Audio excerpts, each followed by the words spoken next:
Kalian ada yang demen sama tuna satu ini gak sih? Ini cukup langka loh nemunya di Jakarta.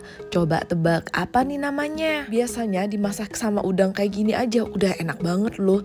Dan memang rasanya itu memang enak, empuk banget. Dan siapa sangka tuna satu ini memang mengandung banyak banget bahan kimia yang bisa membantu menjadikan antivirus untuk tubuh. Dan ini alami. Apalagi di masa pandemi kayak gini, kayaknya konsumsi satu ini cukup bagus nih. Nah ini bahan-bahannya tinggal dihalusin aja. By the way tadi aku ngelusinnya itu pakai chopper dari Mitochiba, chopper andalan yang selalu tajam dan gampang banget penggunaannya. Ini aku masak gulai, by the way aku pakein udang, bisa diganti juga sama ayam atau daging-daging lainnya. Masak sampai semuanya mengental kayak gini. By the way ini tadi aku masaknya jadi 2 bagian karena satu mau bikin yang gak pedes dan satu lagi bikin yang pedes. Jadi cabenya terakhir dimasukin.